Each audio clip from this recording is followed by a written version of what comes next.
welcome back to another episode of We Are the South Stands. On this morning, that is the 2-year anniversary of our legend Francis Lee passing away. So hope you enjoyed watching the game last night, Franny. I did. People, please make sure you go and check out our sponsors, OK Jerseys, I've gone the wrong way there, for a fine selection of jerseys, whether it be concept, whether it be new, or whether it be old. They've got them all. And I've had quite a few people message me that have got their shirts off of OK Jerseys and are really, really happy with what they've got. Remember to use OK at checkout, not OK Jerseys. I need to get that changed for a further 8% as well. Joined by hopefully the other members of the what the hell is this? I'm getting a demand already. Hopefully the other members of Mancunian Way are going to be joining us today. Hopefully Martin and Patrick will be joining us at some time. But firstly, how are you both this morning? Yeah, I'm good, thanks, Daps. Alan, yourself? Yeah, I'm okay. It's the evening here. So the match was this morning. So I'm all good. I'm all good. So, first thing, Amin Aftab. Daps, you have to answer to me. You have to ask a question first. That's the usual way that things work. So if you ask me a question, I will happily answer you. Until then, right, let's get your take on yesterday's game. Martin, obviously, Alan, obviously, I got your messages through the game. I'm tending to ignore them now because sometimes I feel like you think that it's YouTube and that people are watching us and you're trying to get a bite out of me. So I just don't. Yeah. I kind of thought I'll wait until we're on the show and then you can try and get right. Here we go. Sorry. Bernardo Silva being captain doesn't mean he will play every game. Daps. Has he been playing every game? If he has, then I was wrong, bro. And there's your answer. Sometimes, and hold on. And again, Daps, Bernardo won't play on the wing. Daps, yeah. I mean, I've explained on this channel many times. I give my opinion. My opinion can often be wrong. I'm not an ITK, bro. Let me be very clear. I've said many times I don't want Bernardo Silva to play on the right-hand side. So it's what it is. I mean, it's not ideal. Maybe if one you've got to remember, because there's always context to everything said, and there's massive context to what I said about Bernardo Silva, and that was the fact that Cherky's been out the whole time. Now, if Cherky was out, would Bernardo Silva have started as many games? I don't know, but I'm with you, bro. I don't want Bernardo Silva starting on the right-hand side. I mean, if your whole thing is to come here and prove me wrong, then I guess you've proven me wrong. Okay, see, whereas I'm giving an opinion, you know facts. It's neither, it's tactics. Okay, fair enough. Anyway, Alan, we'll start with you. What was your take on the game yesterday then? Mixed, actually, to be honest with you. I thought... I'd agree with that. Yeah, mixed. I thought we controlled the game okay. Apart from the last minute, obviously. I thought we did as well, yeah. We controlled the game because I didn't rate them. They played a low block, but I wasn't happy with, and we could have done this a lot better, with the pace we were playing the game at. Right. Hang on, let me out. No. What did you mean? Did you think we were playing the game at a good pace? No, too slow. Oh no, I thought we were moving the ball about quick. Do you know what? I had people literally in my group chat, and I found it quite funny because last season we definitely were boring and we were moving the ball too slow. Yeah. Yesterday in the group chat, they were saying we need to slow down a bit. We're moving the ball about too fast. And I thought, let me finish. I thought the first half we did well. I thought we kept the ball well, and we created some chances. We could have created more chances. I'm pretty disappointed with the way the midfield were getting the ball out to the wide players far too slowly. So they did get it, they were doubled up on both times. I thought second half, they came out and pressed higher on the pitch. Okay. And they were the more of a team that were having a go at us because they were 2-1 down. Okay. They didn't create anything.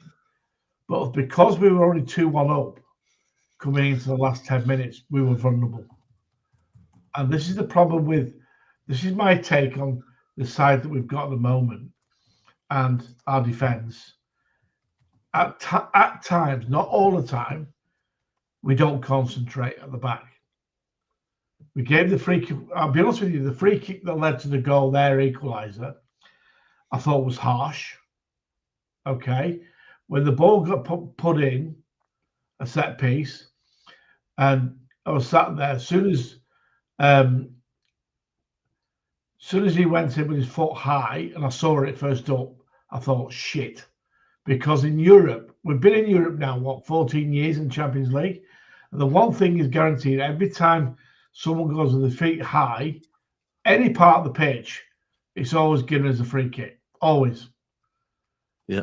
So when he did listen, can we be clear on that? That was not a free kick because the penalty I'll actually have a debate on. Hold on. Yeah. This is so. Do you know what? Sorry, I've just got to call someone out. You lot, are mental. This Daps guy gassed us up too much too soon. Cursed us. Hey. Why did you have to put the spotlight on too soon? We were ticking along. So we were ticking along until Daps went and said that he thinks City will be in the title race because he doesn't think Arsenal and Liverpool are that much better, right? We draw a game in the Champions League and now I'm a curse, right? Brother, Smith, I respect every single culture, religion, and wherever anyone is from. Yeah, but bro, those type of curses don't exist. Bro, I'm sorry, I don't know where you No, bro, I don't do voodoo. I can confirm I do not do voodoo or curses. Okay, that is fucking mental. Nah, sorry, but let's be clear. For me, the penalty, I get. Right, I thought it was. Well, I saw it the first replay of it when they reran it again. When the referee was before he was doing this, he was arguing with the players. I said to Dave, I went, "That's a pen." He looked at me. Said, yeah, because bro, do you know what it is? There's two things we did yesterday, right? That you ultimately shouldn't do in a game of football. Now, well, there's probably more. Well, the first thing is by not being clinical enough. Yeah. We left it at the hands of a referee. Now, if we're 3-1 up, 4-1 up, 2-0 up, right? That decision in the 87th, 88th minute doesn't matter, right? Secondly, you don't put your foot that high up in the box. It's just dangerous. Now, it's shit. Maybe it's a shit rule. It was harsh. However, I go back to, and what really pissed me off is that after the game, there was no talk on the free kick, right? Straight away, during the free kick, in the run of the game, TNT said, that was a bit weak. That was weak. He didn't touch him. He just literally lost the ball and went to ground, right? They literally highlighted it, right? Then it moved on to the penalty. Now, I've seen in previous times with other clubs, they will go back and not the referee will go back, but afterwards when they're doing the analysis, they'll go, but should that have even been a free kick in the first place? They did not do that once, right? That was not a free kick. That was no way a free kick. I said that's not a free kick. So obviously when time went on and they were taking a free kick and we tried to defend it. And when he went the high kick, I said it was, and when he went to have a look at the screen and it was all this chaos, he gave it as a pen. And about midday today, I had a look at the rule. I'll read it out to you. All right. In football, in brackets, soccer, a high kick is not a foul in itself. Yeah. But it becomes one if it's a dangerous play. A high kick is dangerous if endangers the safety of an opponent by kicking the ball above waist height in a close proximity of another player. Repeat, another player. Referees judge danger based on proximity, speed, and height, and the foul can occur whenever without contact, which is what the case was. In those circumstances, a referee can make a judgment if it's a dangerous kick with people around him, and play results in an indirect free kick or a direct free kick. So because it was in the box, they gave a penalty, and he followed it to the letter of the law, the referee. Now, it is dubious because it's at the referee's discretion. Okay, so that can be swayed either way. But Martin argued this morning, I saw a bit of it, and he's saying, well, Haaland's kick was when he scored the goal. Yeah, you could say. But, I agree with that. Listen. Fucking hell, right? Jesus Christ. Yeah, but Haaland wasn't near anybody when he scored the goal. Yeah. So it wasn't dangerous. Yeah, I hear what you're saying. But here's the other thing. We can, and this is the thing. One thing I always used to say to Arsenal fans, and even more recently, is, well, if you just go and get things done, I don't want to hear excuses and referees swings around about shit decisions, right? However, let's have a quick look at. Let me read this out to you. For anyone that says, by the way, I saw someone saying earlier, City don't create enough chances. Someone, in fact, LB, Mr. Reactionary. You and it's not LB. It's an LB in the chat, different one. Yeah. You were mentioning XG earlier. Now, I hope to God you're not an XG merchant. Let's read this out quickly, right? For people that say, oh, Monaco had a higher XG. XG is complete bullshit. Possession, 71%. That's irrelevant. Total shots, Manchester City, 18. On target, 6. Now, if I am a mathematician, I believe that is a 33.333 reoccurring shots on target ratio, right? Yep. Right. Monaco, 8 shots on target. 8 shots, 3 on target. That's higher. For me, the whole thing is that we're not clinical enough. That's where I am with it. We're not clinical enough. So it's not about chances created. Last season, I believe we weren't creating enough chances. I think we created enough chances. Is there a world where two things can be the same? Firstly, we were unlucky with a decision. Yep. But secondly, we just weren't clinical enough. It was both. It was a bit of both. I don't think we performed badly. Ozzy, how do you take on the game, the overall performance? So I'm just going to put this in the caveats, just because I didn't get back to watch the game until the second half started, just because I was working, so I did miss the first half. But I have looked at the stats overnight and this morning, and the stats are obvious that in the first half we were dominant, we were creating lots of chances. There were 5 shots on target, 2 big chances of the goals, but then there was a drop off. Yeah.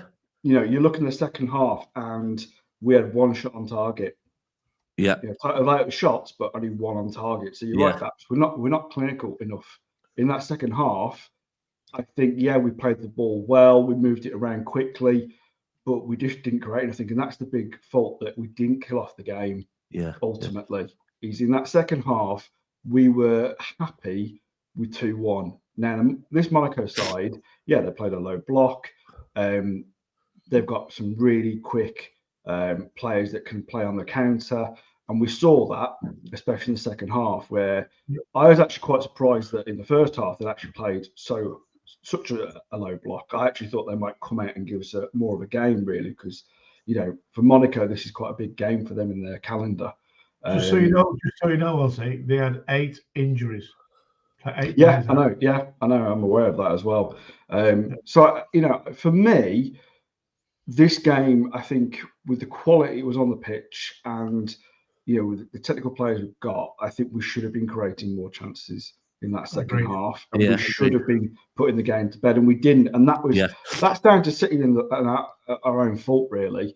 Yeah. The penalty decision, by the letter of the law, Alan's just read it out, and by the letter of the law, and we know in Champions League the referees are very letter by the law. If it's clear cut, it's a penalty. They do that with the handball as well. Even if it doesn't look like it's on purpose, they give it. So they're very clear cut. Unlike the Premier League, where VAR spend about 5 minutes kind of tossing up, going, is it not? And then we get some sort of decision. In the Champions League, they're not. It's very, if it happens, it's done. It's a penalty. So it's kind of refreshing, but it's also, obviously for us at the time, it's annoying, It's avoidable. No, it's avoidable. It's avoidable. It's avoidable. Sorry, can I just because straight away there's people in the chat that I get we're all reactionary. I'm reactionary. Some of the things that come out of my mouth are reactionary, right? But let's just remember, this is one game, right? We've been really good the last few games. We've been putting games to bed. Maybe not the Arsenal one as well. I think for me, this is where we need to take this as a reminder again, right? Because I'll be honest with you. There's people saying, Daps, what makes you think we can win the league based on last night? Well, if I'm basing it on last night, no problem. We're basing the league on the Champions League. Well, Liverpool just lost to Galatasaray, okay? So in that case, if we are basing league position, right, and whether someone can win the league or not on the Champions League, then Liverpool just lost to Galatasaray. So straight away, are we ruling Liverpool out from winning the league now because they lost to Galatasaray? Is that what we're doing? Liverpool are no longer favourites. Liverpool are no longer have a chance of winning the league because they lost to Galatasaray. Is that what we're doing? Or are we actually going, hold on a minute, it's one game. Now, it's one game that I think is a definite reminder that we need to fucking kill games off, right? Yeah. A definite reminder. But someone made a good comment earlier. Foden goal is an inch lower. Foden shots an inch lower. Reijnders shots an inch lower. We're happy now, right? Yeah. Football in small margins. We also know that the Champions League is about moments. Yeah. Rather than about decisions. Yeah. And last night we had that where debatable penalty, which I think we just cleared that up, to be honest with you. It was a penalty. But the same point, are we all in agreement it was a penalty, right? Yeah. Well, I let the law, it's a penalty. Yeah. Free kick. Are we all in agreement on the free kick? It shouldn't have been a free kick that led up to the penalty. Yeah. So what I will say is, yes, we've got to kill teams off, but our concentration when it is tight, like a 1-0 or 2-1, coming into the last 5 minutes, we've got to start concentrating better as a unit. We don't concentrate enough. And we tend to panic when the ball gets banged in the box in the last few minutes. I've seen it happen a few times. It happened last year. It's happened again this year twice. Right? So we as a unit, as a team, because you can't just say it's the defense, it's a unit, right? We've got to improve in that area. We've got to start learning, because we've got to start to concentrate better as a team, because when you defend, you don't defend just as defense, you defend as a whole unit, as a whole team. And we didn't do that last night. We didn't.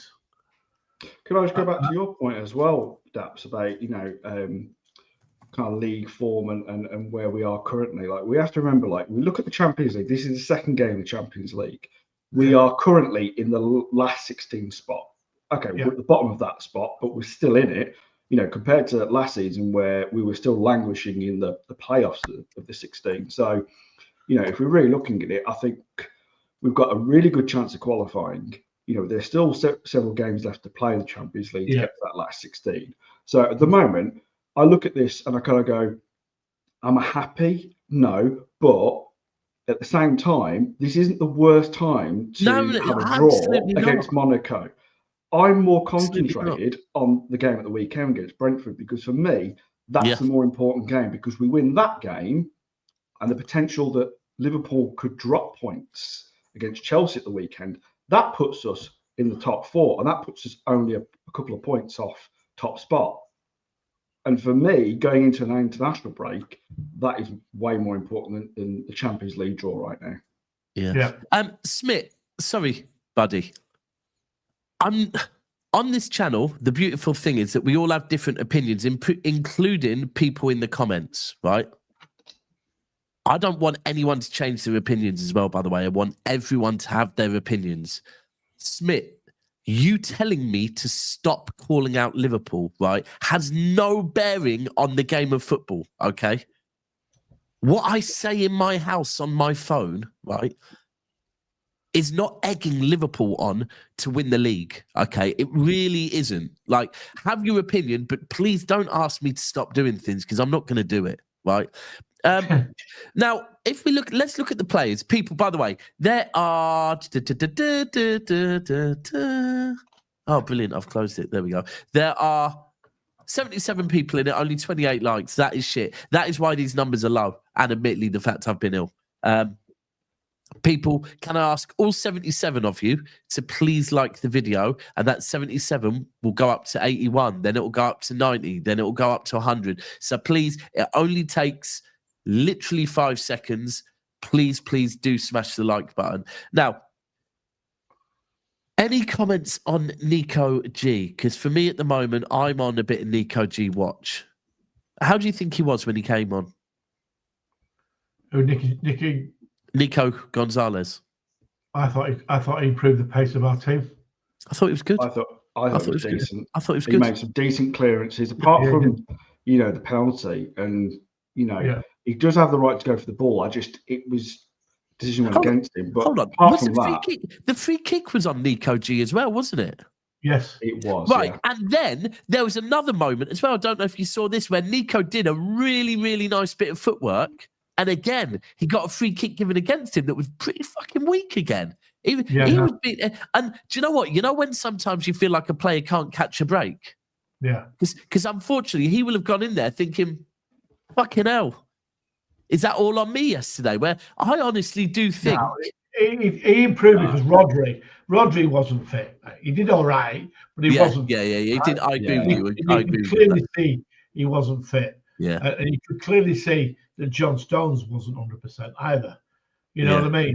Do you know what? I can't lie to you. Let's talk on that for a minute, because I know people will want to talk on that. Bernardo Silva and John Stones down the right-hand side. Listen, I've been a strong advocate for playing Kuzanov at right back. Yeah, I think what Kuzanov brings to the team at right back is worth the fact that at the moment he's still getting used to playing in a Pep system going forward. Yeah. However, I can't lie. John Stones yesterday wasn't it for me at all, and I think John Stones and Bernardo Silva, as a right-sided partnership, they inverted all the time, the pair of them. But ultimately, you're leaving it all down to the left-hand side. You're doing nothing on the right. John Stones did not look match fit at all. We all know how good he is at centre half. He's probably the best in the club when he's fit. And Bernardo Silva has never really beaten people for pace on the outside. He's more of a dribbler, which he is, and technical player. But I hear what you're saying. Kuznanov's thought, well, we can't. Who else do you play there? Because when you started with Nunes, probably yes, because at least he can get forward and go down the outside if he needs to. Yeah, and eventually play right as well. No, I thought O'Reilly had a good game yesterday. Actually, I thought O'Reilly was pretty good. I thought him and Foden were our best players. Yeah, I mean, Haaland. I mean, it's one of those. I think Guardiola had an excellent game. That's only because he scored the goals. Sorry, I hear it, but if you're a striker and you scored 2 goals, then you've had a good game. To be fair, Guardiola was awful. No, it wasn't, Alan. Yeah, he was. No.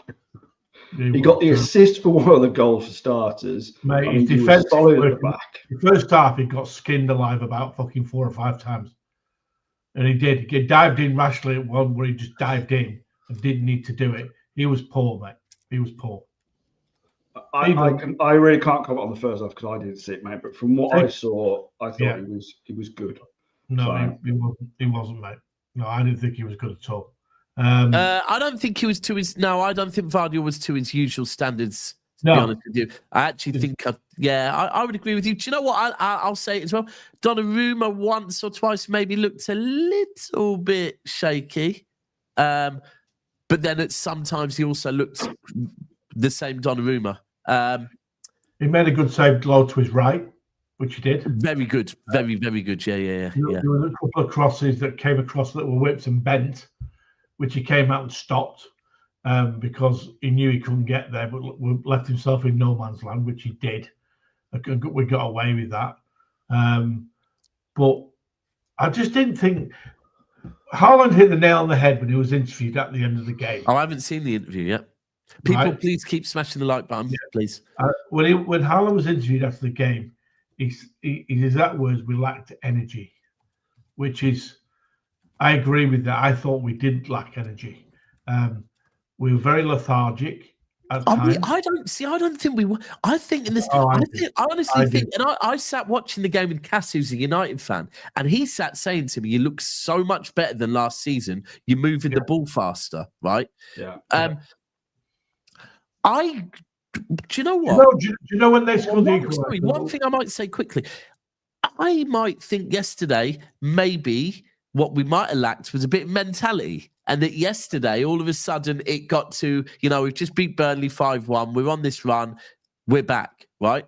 And maybe just not that killer because we should have killed the game off. Gotcha. Yeah. Although, I think I'm with Ozzy here, right? That I've said this repeatedly. We are not back. And anyone that thinks maybe this is why some of the fan base are having a meltdown, that they think, right, City need to go back to winning every single game, right? But even if you hold on, also treble season, we weren't winning every game, right? It took us a while to get to that point in even the treble season, and that was off the back of previously winning 2 seasons. We're in a place where there are going to be setbacks. There are going to be now. If our setback is in the Champions League, we draw away from home. It puts us on 4 points. The highest anyone has at the moment is 6 points, which is only 2 points above us. Simple maths. But that is a reminder. You have to kill the game off for Sunday against Brentford. I'm all for that. Because you have to. We can't be reactionary. And this is the way it does seem to be now. City drew with Monaco, last minute goal. And therefore, no, City aren't going to be in a title race. Or alternatively, do we sit there and look at right, in the last X number of days, City have played this many games and played this many games. And over the last month, we've won X number, drawn X number and lost none. Is that an improvement on before we went into the last international break? Absolutely. Yeah. Let me read out Haaland's interview. All right, after the game. He said, we needed more energy. We needed to get at them more, and we did. We did in the first half when we dominated much more. In the second half, they took the lead much more, which means Monaco. I don't think it's good enough as a team. He then said we didn't feel good. We didn't win, and we did something unnecessarily in the second half, and we didn't play good enough, so we didn't deserve to win. Exact words. And I thought he was right. Yeah, but I mean, I'll give you the example. When they equalised, we had 5 minutes to finish before the end of the game with extra time. All right. Yeah.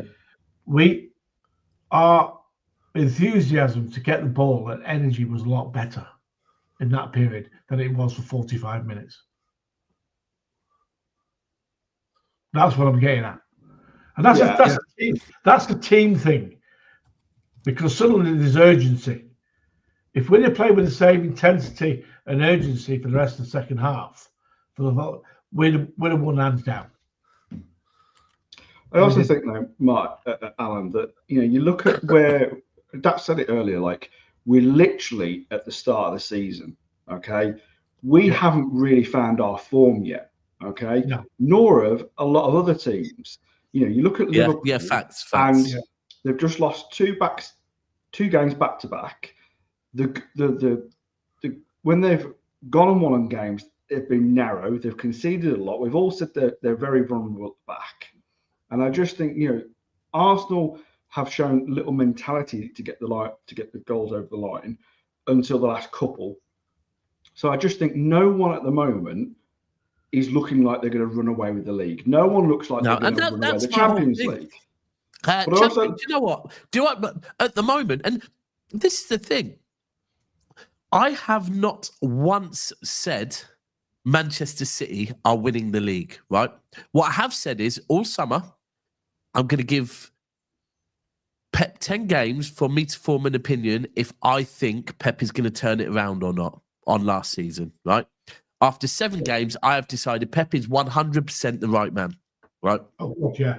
From what I've seen, the way that he's adapting, his energy, I think he's the right man.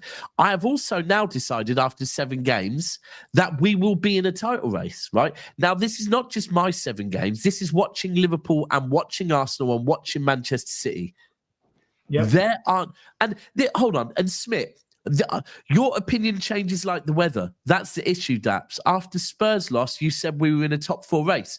There we go. This is literally what I'm explaining, bro. If you think in football opinions can't change, you haven't watched football for long enough, right?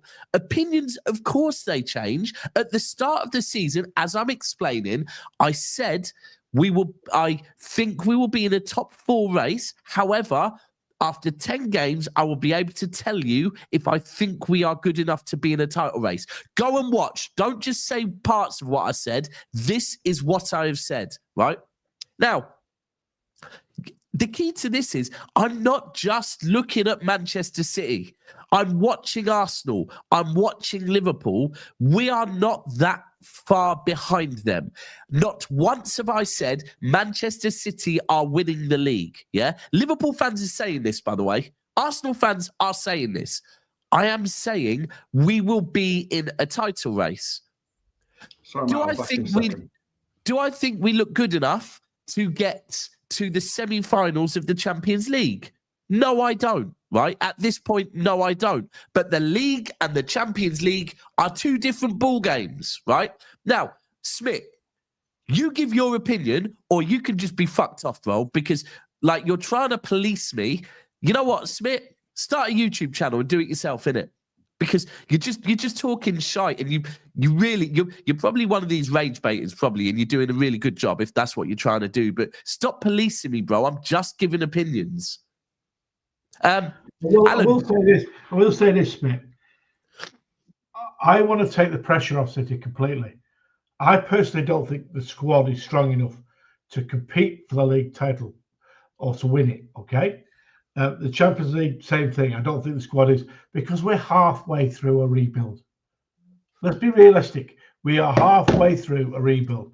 This time next year, when we start the season after, when we put in another 3 or 4 players of hopefully quality, I think we'll take the league by storm. But this year, it's touch and go if we're going to win it or not. It is touch and go, right? So I think by expecting City to be like they were 3 years ago, you're dreaming. We're having to build a new team. Yeah, and Pep is doing that. Now, when you put new players together, it takes time for them to gel. Also, our team is now a young side. You can't put experience on young shoulders. Yeah. I think yesterday, I do think I agree with you on that. And do you know what? You got to remember, there is a thing as well. People always say about, playing in the Champions League, and it is different. It's more pressure. Let's talk on it as well. There's pressure. This form away from home is shit, by the way, in the Champions League. We've got really, really, really bad form away from home in the Champions League. That needs to improve. But I can 100%. I can't lie. I don't come. The only reason I come away from last night negative is other people's opinions, because the beauty of football is if you listen to other people's opinions, sometimes they can change your mind. And some people's opinions are making me think, well, maybe I am over. Like at the moment, I'll be honest with you. After we played Arsenal, I probably thought that Arsenal aren't there, right? After the last couple of weeks, I'm actually thinking, and now this is the thing, I'm being asked on other channels, who's more, in fact, TalkSport were asking it this morning, who's the favourites currently, Arsenal or Liverpool in the league, right? Now, before the start of the season, I think every single one of us would have said Liverpool. But there's now some of us that are going, do you know what? Arsenal do actually look pretty fucking good. Eze's gone in there and Eze has made a change to Arsenal. It's what happened. So another player I want to talk on, though, Reijnders. What do you think of Reijnders' performance yesterday? Mixed. Again, I agree with you.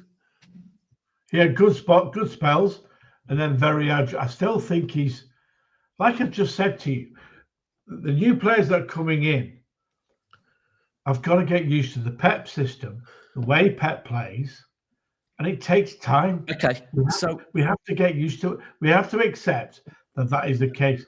And a lot of people on here, I'm not going to name names that are on the chat, right? But they think it's fucking FIFA. Do you know what I would say? Do you know what I would say about Reijnders? I would say that I feel like yesterday Reijnders is starting to get more used to the Pep system. Right? Yes, next time. As in the moving of the ball. He's the problem yesterday. And let's people, if you're going to be critical of Reijnders, let's deep it and let's be critical fairly. Up until yesterday, for me, I felt like Reijnders was thinking he had too much time on the ball. Right? Yeah. Now, yesterday, I don't think that was the case. I just think yesterday he forgot his fucking shooting boots. Right? And they were narrow, let's be fair. Yeah. It came off the bar. I mean, it hit the woodwork. Yeah. It happens. Yeah, so, he went one over the bar as well. Yeah. Which, professional football. And it went narrow. It went wide as well. This is what it does feel like with Reijnders a little bit. So if we're talking his overall game, I actually think his overall game yesterday got better. Right, the way he's moving the ball about, you can see that in that first half, Rodri, Reijnders, and Foden is a midfield that is starting to gel. The way they were moving the ball about, the way they were finding each other, it was like a midfield that was starting to gel. However, I think this is spot on.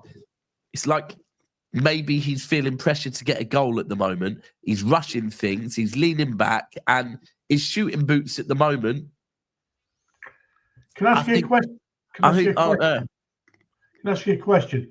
Obviously, I can't pass an opinion on Turkey yet because he's only played about 15 minutes, right? So it's hard.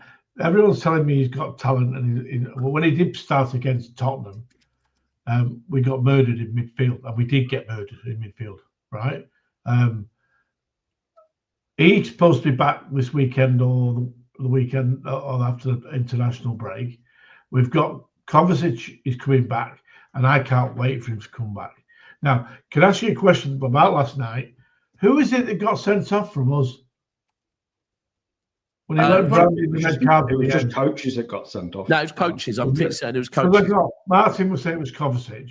And a couple of other... it could have. I mean, it could have been Kovacic because he was on the bench. Yeah, I assumed it was coaches. And that's who has got sent off. Oh, that's meant if Kovacic is banned for how long would he be banned for? 1 or 3, one game. He'll get probably if it's a straight red, it's 2 or 3. Oh, that would be mint if Kovacic is banned for 2 games without actually starting a game. Is fucking mental. But I mean, it's something new to say. Do you know Can I just say something as well, Dad? Yeah, please do. Sorry, I had a phone call, so I had to take it. I don't know if you've mentioned this, but for me, if we're going to be critical, if we look at Doku, for me, from what I saw, Doku didn't particularly have the best game. They were doubling up on him big time. They were, to be fair to him. But I also think, he's shown himself that he can get past 2-3 3 players. Yeah, Sometimes. true. He's got the Very true. skill. Yeah, that's fair. But that's for fair. me, I'm not being overly critical.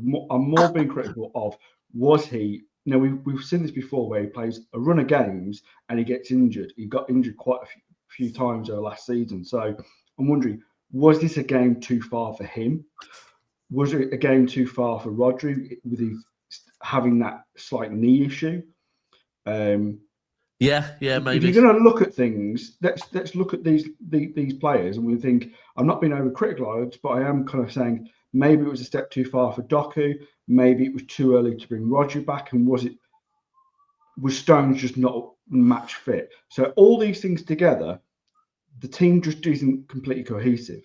You know, they're not at their best. They're not as clinical as we'd like. And as you said with Reijnders, I think you can see Reijnders is a really good player in there. I think he's got talent. His passing ability is exceptional. And we know he can put the ball in the back of the net. It's just, I think, as you said, he's putting a little bit of pressure on himself because he wants to do more. I think he feels like there's pressure to do more, but it's going to take him time. We've always said any player that comes into a Pep system needs a year normally to bed in. I also think as well, if you look at who we're missing, and you've mentioned it, Alan, Cherky's currently missing because he's injured. Mamouchi's currently injured. So, and then we're bringing Savio off the bench, and he hasn't had a pre-season. He hasn't caught up with the rest of the players on the pitch. So even he is having to play catch-up. You add all these things, and we're not there because of the injuries, because some players are not fit, match fit as well. We're not as gelling as much as we could be. And I think, as you said before, give it a few more games. We start getting into the business end of the league, where coming into Christmas, coming into the new year. I think at that point, once we've got everyone fit, everyone's match fit, and we're in that cohesive unit, I think we can go on and do a lot more than people think we can, especially opposition fans and the media. Sorry, 10 players were bad, but no talks on Silva. Did I not just say that personally I find that down the right-hand side, Stones and Silva offered absolutely nothing? I'm sure I said that, I mean. But we will talk more on Bernardo. We said that Reijnders looked like he was trying too hard. Personally, I think of all of them, I think Bernardo was trying to seem like he really wanted to get a goal against his old team. Yeah. And because of that, was making some bad decisions yesterday. A few times where I personally think... Never ever tell me, all right, Bernardo Silva doesn't try. What a load of shit. He's the biggest trier in the team. Every game. Hold on. If anyone says, I don't think, does anyone ever, do people accuse him of that? I don't think people accuse him of not trying. Mate, they've had a go at Bernardo since last year. Hold on. No. But listen to what I said. Have they been having a go at him for not trying? I don't think anyone's ever said that. I think the whole thing is that sometimes his football can be a little bit negative. Now, down the right-hand side yesterday, for me, Stones and Bernardo, and I think Reijnders predominantly, I'm trying to remember. I think, only Stones and Bernardo, ball retention, absolutely quality, right? You ain't getting the ball off of Stones and Bernardo Silva, right? However, poor decision-making with some of their passes, some of their decisions, missed opportunities to play other people in at times because of, I hate to say it, the Pep system of ball retention. I think we could have I think personally yesterday, with some of our passing around the box, we could have we made quite a lot of wrong decision-making and could have took a few more risks with our passing. Personally, and I do feel like I'm having to be a little bit picky here because I don't think we were bad.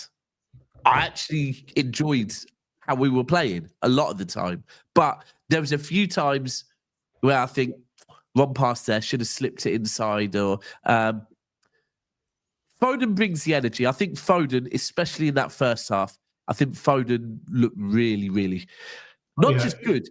But there's one moment where Foden bursted, I think where he hit the crossbar, right? Yeah, it was. Yeah. The one thing I've never really linked with Foden, right, is pace and acceleration. Yeah, he's got pace. From a standing start. Probably because of the style of football with him, you don't it's not something. But the way he bursts, he looks sharp. Foden looks really, really sharp to me. It reminds me of Kevin De Bruyne when he was able to do that burst of pace. Yeah. The drive, yeah. De Bruyne used to be really good at the drive, didn't he? Yeah. In fact, remember the goal against Villa? That was from his drive into the box, wasn't it? Mate, I'll tell you what. Yesterday the problem was the second half. We were lethargic the second half, and we left ourselves wide open towards the end for someone to score against us, and that's exactly what. That's why everyone's frustrated. But again, this is where I do have to go back to the unlucky thing that however we should have been clinical, 100%, and not leave it down to luck. Very important, you don't leave things down to luck. However, they got right. That free kick was not a free kick, right? No, it wasn't. If they didn't get that free kick, we win the game, right? Correct. And here's the thing: it fucking wasn't a free kick. We won the ball fair. In fact, to the point where I'm commending Nico Gonzalez for holding his ground. He didn't go to ground, for holding his ground. A good inception, it pretty much looked like, and breaking away with the ball. The fact the ref pulled it back was just fucking bizarre. It did seem like in the last 5 minutes, the referee really fucking wanted to give them something. Yeah. And I must say, I don't think we helped matters with what happened when they got the penalty. Yeah, it kind of went a bit. We made a massive effort to piss the referee off. We pissed the referee off. And you listen, when the referee's going to the fucking TV to make a decision, right? Bro, we've all been questioned or pulled over by the police before for a random tail light out or something, yeah? What you want to do is be polite and keep it fucking moving, right?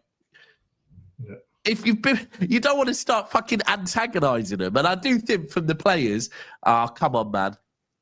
Come on. Yeah, I agree. 100% agree. Can I just say on this one, this fan base wanted Silva over KDB. Enjoy. We didn't, bro. KDB's had no years left on his contract, and Bernardo Silva had one. So, and if you want to keep KDB in a wheelchair, fine. I know he's got 2 goals up today, but if he played in the Premier League, played 38 league games at the pace we went, and also he wanted the same money on a 3-year contract at 34 years of age. Do me a favour. Yeah, I agree. People, please keep checking those like buttons. They're only on 63. That's really poor for you lot. 115 in it. Why is it always 115 people in here? 63 likes, though. Let's get those likes up higher, please.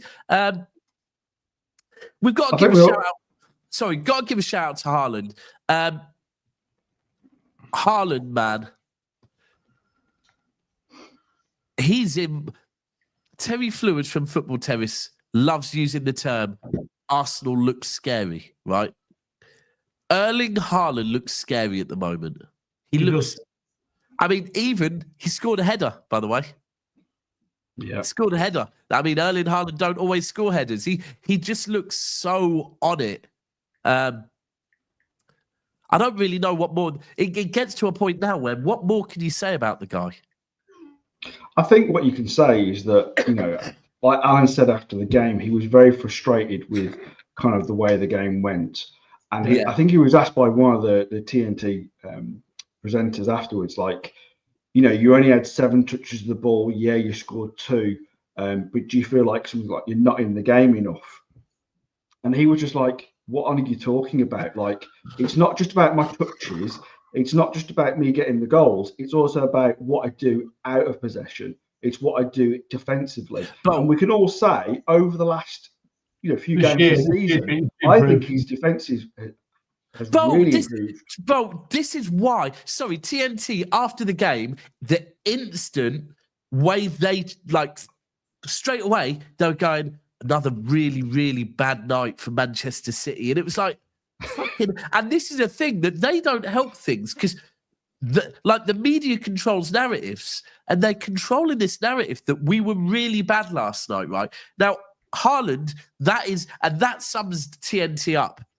The one thing I've been saying, in fact, I think I said it yesterday on the stream, is the thing that I'm loving about Haaland at the moment is that as City fans that watch every game, to be fair, I would say that I've always felt Haaland is a little bit critical.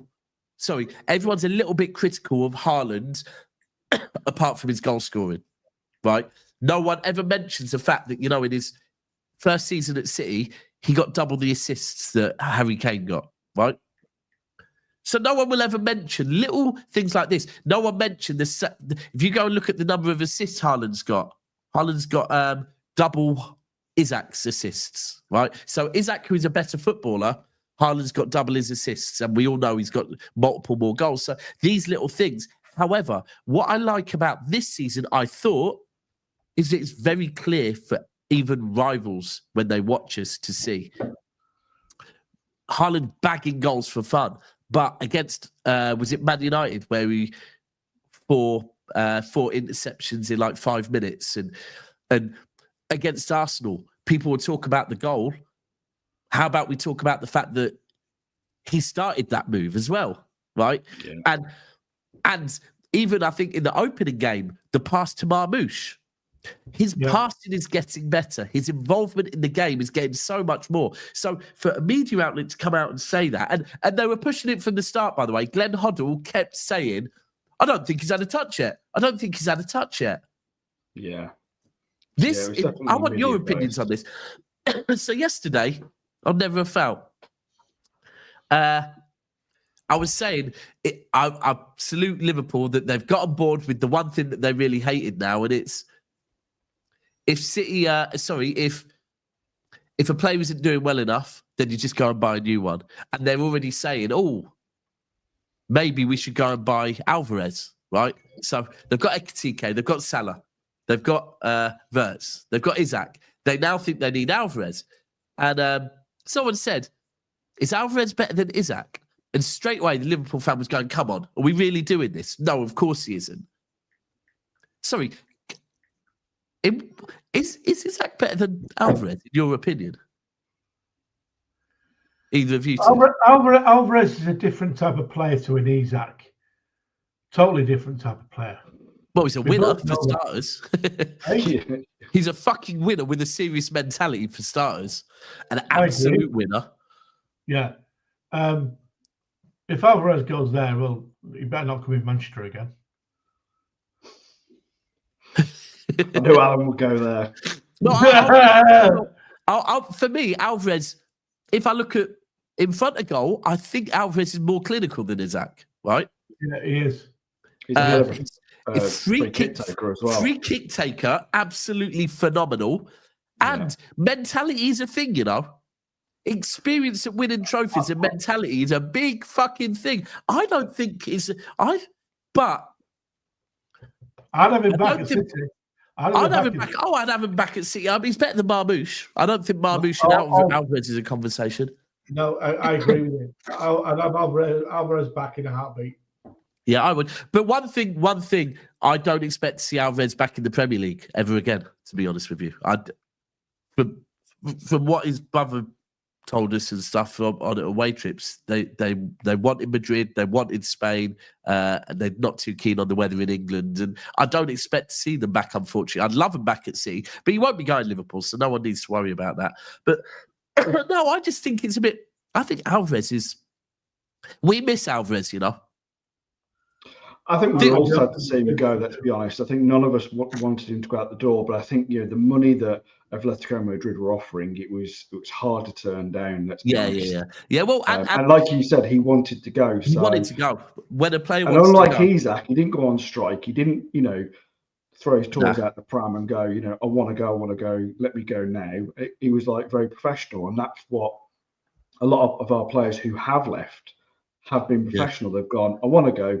If I find a price that you're willing to accept, could we come to an agreement? And that's what he did. And everyone's still friends. And everyone's still friends. They can walk back in the door and everyone will shake their hand. That's fine. That's fine. But you know what? The thing is, I actually do think as a fan base, unappreciate Alvarez a little bit. I think maybe we did a little bit. I think the problem for Alvarez is that he is obviously a clinical number 9, and we've got the best number 9 in the league, in Europe, in the world. Yeah. And I think it was always going to be really hard for Alvarez to get that number 1 position. And we tried him out wide. We tried him in the 10. He wasn't right in the 10. He wasn't in the 10. No, definitely but he had some good games. But I just think he wanted to be number 1, and he come off the back of a World Cup. He came off the back of of the treble. So he felt like, I've done what I wanted to do. I'm in a great position. I want to move now, and he did, and fair play to him. Yeah. So. And you're right that he's one of the ones. Well, do you know what? Thankfully, like most that leave City, he's one of the ones that you watch on fondly, and you go, you know what, we love him, because this is the thing. I actually did say this to a Liverpool fan yesterday. I said one thing Alvarez knows how to do that your whole squad doesn't know how to do is retain a trophy. Right. So, and we love him. He was part of the treble. He was part of the 4P. Instant impact from the minute he joined our club as well. And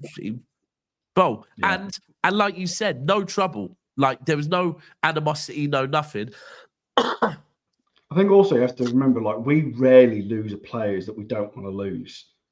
So if you look back at all the fantastic quality players we've had, especially over the last decade, if not more, we've barely lost anybody. We've retained players so well. We've kept them happy. Milner.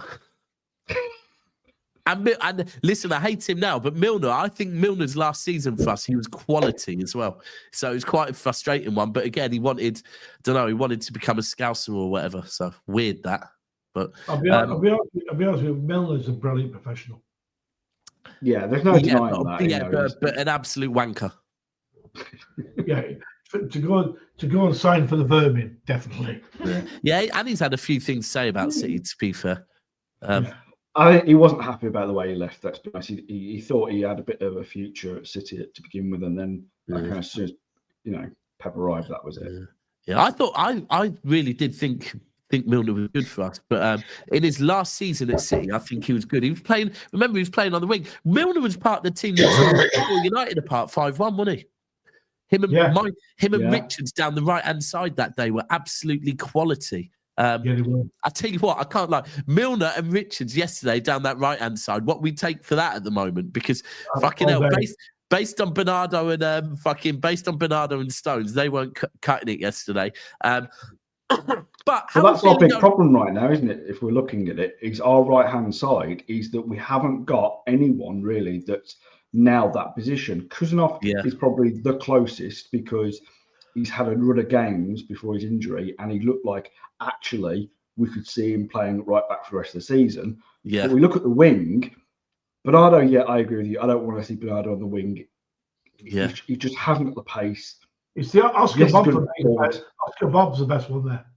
Oscar Bob has been, I think he had a good start, but the problem with Oscar Bob is that I said this before, that I think he's just lacking a goal. He's lacking a bit of confidence. And I think he's still got that injury in the back of his head where I'm thinking, I don't want to go too hard too quickly because I'm worried about an injury. I still think he's the best we've got on the right side. Yeah, but at the moment, no one's nailed that right wing position for me. Yeah, and this is the thing for me. I can't lie. When Cherky comes in, I'd be having Cherky and Foden both on the pitch. One playing kind of as a right winger, and the other playing in a kind of right midfield role. A bit, we all know where Foden's preferred pocket is. It's the one on the right hand side, right? Yeah. I'd have Foden there. I'd have Cherky next to him on the right hand side. And by the way, for anyone that now afterwards comes at me and says, "Oh, Daps, you said," that's how I want to see it. I'm not saying it's going to work, right? It might not work, but I at least want to see it. And do you know what? I think we will, because that's the beauty of Pep this season, that he is trying things out. But I just feel, and by the way, of course, that won't suit every game. But no. I do want to see a Cherky Foden both on that right-hand side. I think it could, because we leave Doku to it on the left. So I think it would be kind of like a Haaland, Doku, Reijnders, Foden, Cherky, and then Rodri behind them. Yeah, I'd like to see that. And I think it may take a couple of games to get that right, because we have to remember, Cherki has not had a pre-season. He's got injured early, and it's going to take him time to come back into this team. So I think we're going to have to be patient with him. We've seen that he's a very talented young man, no denying that. But again, I'm with you, so I want to see that front line. And for someone that said that. He's a flair player, isn't he? He's a flair player. And for this one, so where is Bernardo playing? So in that game, Bernardo wouldn't play. This is the thing, bro. We have to remember our squad is so damn important. There's not a season we've won a league based on a best 11. You win leagues based on a squad. And for that formation, Bernardo wouldn't be starting. Right? I wouldn't start Bernardo in that game. It's certainly not a game that I'd be... Right, I don't necessarily want to see that against Liverpool, yeah? No. Right? But I want to see that at home against... I think have we got Everton at home? Yeah. I wouldn't mind seeing that against Everton at home, right? Just to see if Cherki and Foden together works and see how well it works. With a fit Rodri, of course, because that's very important. If Rodri isn't fit, then unfortunately I don't know if we can do that just yet, because he might need someone next to him still. But at the moment, Bernardo's... his creativity is a bit frustrating at times. I can't lie to you. And unfortunately, without a fullback that's also getting forwards, it doesn't really. It's not working, is it? Don't work. I think also, we have to remember, his pre-interview with Pep before the game, he basically came out and said, "My future is no longer at City after this season." Do you know what I mean? The writing's on the wall. When did he say that? Before the game? Yeah, he didn't say it, but it was quite clear. I'm not discussing my future, blah blah blah. But it was kind of written in between the lines that he doesn't really have a future beyond this season at City. So for me, we've got to start moving on. We've had to move on from KDB. We've had to move on from other big players like Kun, Aguero, and others. It's going to be time where he will have an impact this season, Bernardo Silva. No doubt he will, because he's a quality player. Yeah. It's just when those games are right for him. And Pep will know, because Pep is, a genius. To be fair, Pep is Pep. So, he's not going to play every game. Just because he's captain doesn't make him instantly that he's in the 11. As you said, it depends on the game. It depends who the 11 are in front of us. And let me be clear. I'm going to say this again. I know you pulled me up on it. I'm going to say it. I'm with you, Ozzy. I don't think him being captain should mean he starts every game. Now, if Pep decides otherwise and keeps playing him, it is what it is. But I don't think... I think a fully fit squad, and maybe we do see a bit less of Bernardo Silva. Because I'll say one thing, right? Pep absolutely loves him, and he does. And he's the guy that picks the team. Yeah, and he's the guy that picks the team. I hear it, but bro, I you know what? He didn't start against Burnley though, did he? Last weekend, he wasn't starting. Exactly. I know. So we've got to accept when it's a squad game, which it is at the moment with Man City. He's going to rotate players. He's got to. Right. But there's a difference. If he's rotating players, that's perfectly fine. Rotating players is 100% right. But the one thing I would say I've seen so far from Pep, and he could go back, he could revert back to last season. But one thing I have seen so far this season is Pep's willingness to be less stubborn. Pep's willingness to put trust in new players. He is adapting. That's one thing with if someone wants to criticize Pep and it's valid, fair enough. Last season, 100% probably a bit too stubborn, but this season he seems like he's listening to people around him, right? Yeah, I think he's got Pep Reijnders and Carlo Torre who really will question him. Who will really question good point. him. Really good point. It didn't start against Burnley. So literally we're going to the game before we didn't start. That's a valid point. So, but Brentford, hello, Pat. Welcome. All right. Yeah, just quickly, how do you feel about last night's game? Mixed emotions, disappointed, but also didn't think it was too bad of a performance. yeah, just a bit unlucky too with hitting the post. But yeah, look, I don't know how the rest of you are reacting, but I don't think that was a pen. It was. I think it was a pen. I don't think it was a free kick before. I read the rule out. I read the rule out before, and according to the rule, it was a penalty. I think by the letter of the law, because of the high boot or because of contact to the head. High boot. I think it's a dangerous play. Doesn't matter if you don't connect with the player. Doesn't matter. High boot is deemed as dangerous, right? Is deemed as dangerous to the referee is a free kick, no matter where it is on the pitch, right? Because it was a high boot and it was dangerous, right? Doesn't matter if it's connected or not, is a free kick. Yeah. And when Martin says, "Oh, what about Haaland scoring a goal?" There wasn't anyone near Haaland, and it mentions that in the rule. If there's players in the vicinity of that person, that's the risk you take. Then, that's the dangerous. So it was a penalty. Yeah, and I think you have to remember, like we've said it before, in the Champions League, they are very black and white. Do you know what I mean? Especially like with handballs in the box. If it touches someone's hand, it's a penalty straight away. There's no if, but. Well, no, not anymore. Not anymore. This is a. Do you know what the problem for me with decisions, right? Is change the rule in 5 minutes. Right. We're trying to. We live in a world, not just football, where we're trying to move everything to automation, right? It's just we all know it. The AI, right? As such, we're trying to move everything. And my previous job.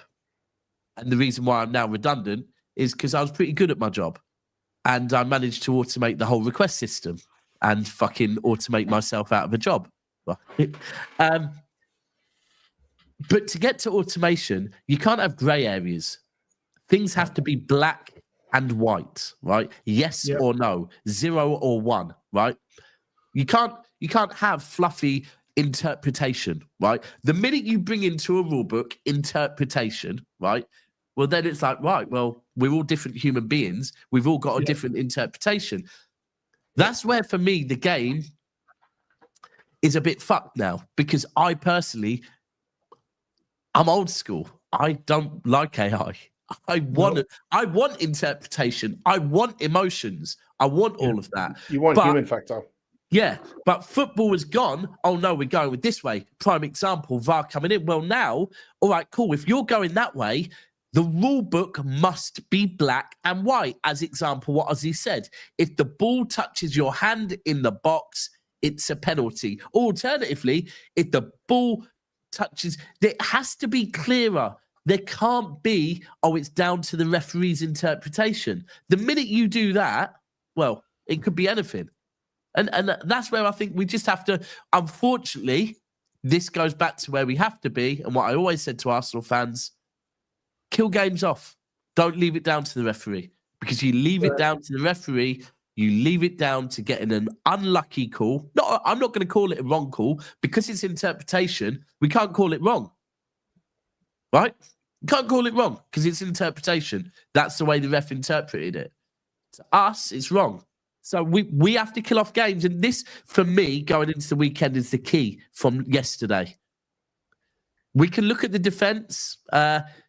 Defensively, were we poor yesterday? I don't think we were poor. I don't think we were poor. Like I said to you, we don't concentrate fully for 90 minutes. That's the problem. Yeah, I think that's a valid point. Definitely a valid point. So we can look at the defence and go, oh, you know what? But also, you know, as forwards, you have to be looking at yourselves and going, lads, we have to be more, not just forwards as well, with Reijnders, with Bernardo, with anyone that's, with Vardiel yesterday, actually, with anyone, we have to be a little bit more clinical and we have to kill off games. Someone mentioned something in the chat earlier that City don't win games by a 1-goal lead. I'm pretty certain someone mentioned that earlier on. We don't win games by a 1-goal lead at the moment. And I think that is unfortunately probably the rule we have to go with as forwards. And you have to make it a 2-goal advantage. But I do think it came at the right time. Ozzy, you said this earlier. It's a bit of a reminder in the Champions League. We need to carry that into Brentford. And we have to kill that game off, because we kill that game, we win the Brentford game. And honestly, I'm looking at the period from when we lost to Brighton and we're going off on the previous international break. If we go and beat Brentford, what is it in that period? We've beat United, Napoli, Burnley, Brentford, if we beat Brentford. So 4 wins and 2 draws. Not bad.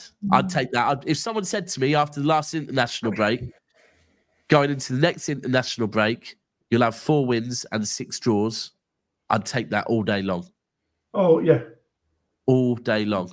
Yep. And then, no, we're coming back from the international break with Marmoush probably available, Cherki available, Kovacic available, and Nori available.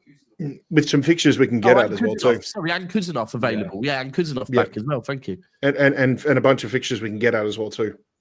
Exactly. We could go on a bit of a run, couldn't we? Let's be fair, up until Liverpool, which and then that is where the real test is there. I think. Listen, I'm saying at the moment, I believe we will be in a title race. I think our form between now and that Liverpool game, and then how we perform on that day, that is where it can tell us if we're good enough to win the league or not. If we can go on a run we're already on the run now, by the way. If we can continue this unbeaten run, predominantly with wins between now and that Liverpool game, and then we beat Liverpool, and no one telling me that City can't win the league.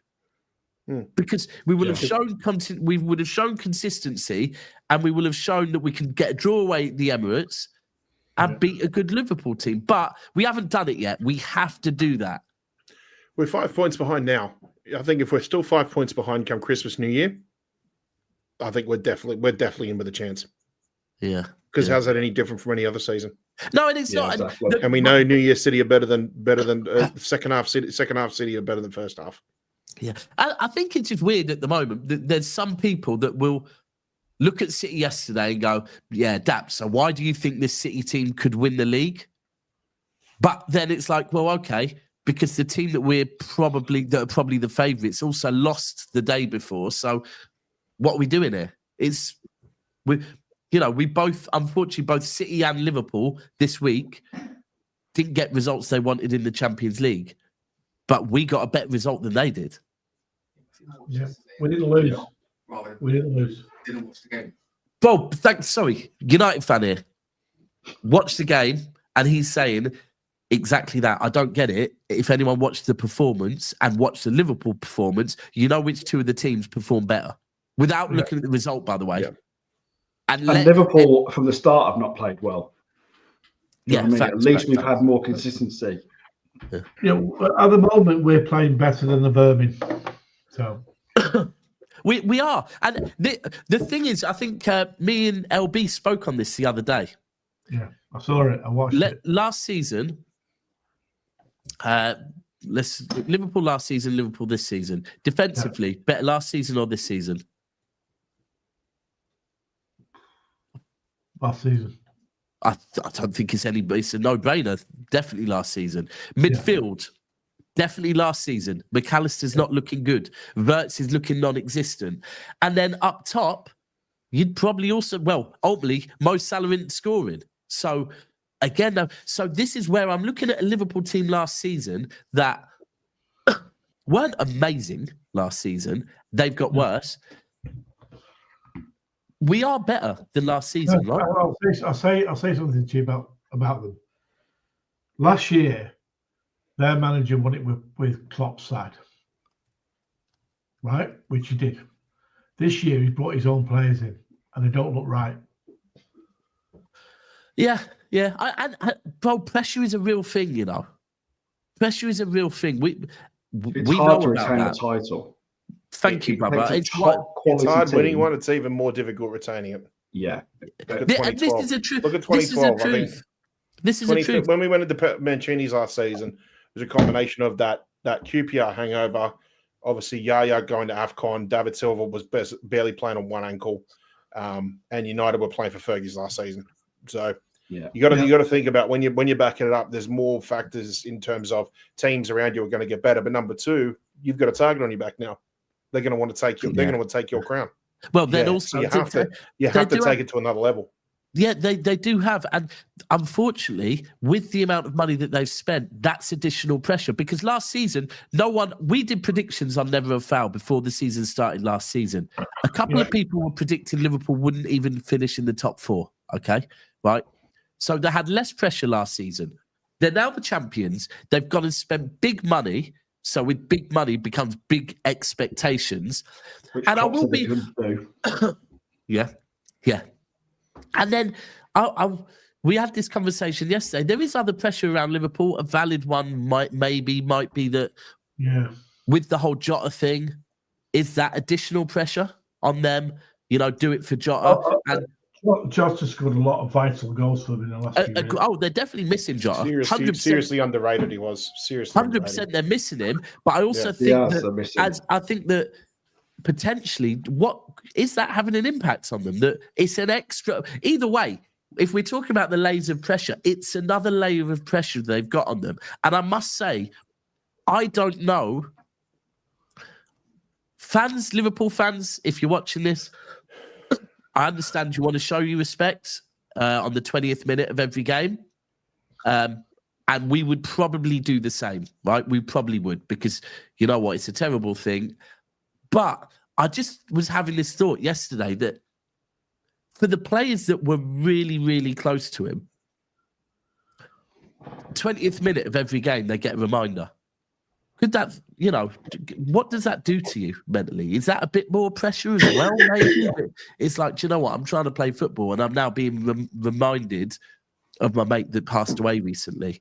I don't know if it's maybe that. I mean, it's another pressure in it anyway. Right. Apologies. We are going to wrap it up here.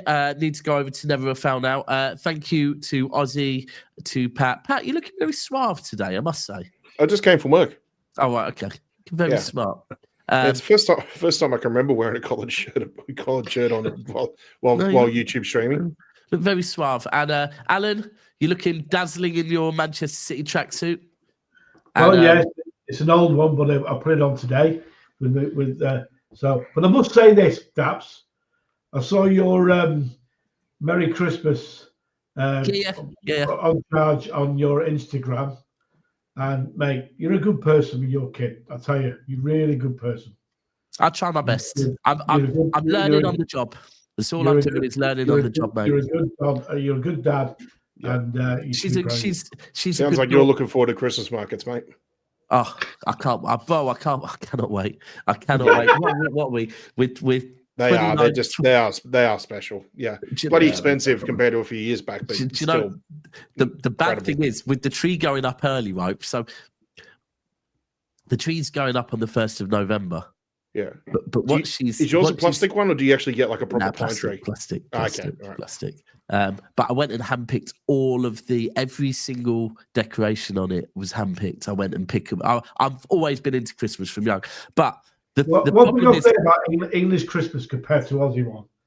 The houses are decorated like cold. It's fucking freezing. Yeah, I know. the houses and the pubs are like Santa's grotto, which I love and I miss. Yeah, the houses and the shops here and the pubs, they don't decorate them properly.